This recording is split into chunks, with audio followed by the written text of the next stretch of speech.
У гэтым доме, які раней называўся домам ветэранаў, сёння пражываюць адзінокія пенсіянеры і інваліды. Тая група людзей, якая не заўсёды ў стане сама выканаць тую ці іншую фізічную працу. І дапамога моладзі якраз дарэчы. Валанцёры вымылі вокны ў пад'ездзе, прыбралі смецце, працерлі пыл.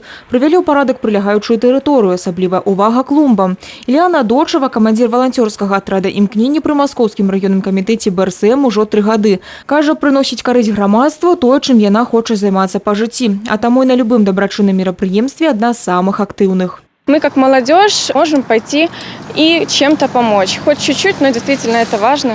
Поэтому мы стараемся сделать что-нибудь, чтобы это им помогло. З былым домом ветэранаў актывісты БРСМ супрацоўнічаюць ужо не першы год. Якасна і добрасумленна выконваюць працу. Они нам постоянно помогают.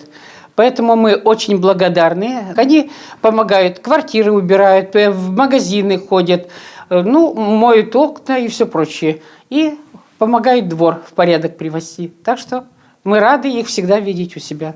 Валанцёры аказваюць дапамогу рознага маштабу не толькі падчас такіх акцый. Яны гатовы адгукнуцца ў любы момант, калі гэта патрэбна. У нас есть горячая линия, на которую любой человек может позвонить и условно попросить о помощи. Конечно же, мы работаем с территориальными центрами социального обслуживания населения, мы работаем с ветеранскими организациями, то есть чтобы как-то точечно проработать этот вопрос и на самом деле тот, кто нуждается, тому и помочь, потому что не всегда мы можем знать, кому тому или иному человеку нужна помощь. А они уже нам помогают, дают людей, которым сейчас в данный момент нужно помочь. У перыяд цяперашняй неспрыяльнай сітуацыі члены БРСМ актыўна займаюцца дабрачыннай дзейнасцю, асабліва ў дастаўцы прадуктаў пажылым і інвалідам. Кожны, хто мае патрэбу такой дапамозе, можа патэлефанаваць на гарачую лінію БРСМ свайго рэгіёна.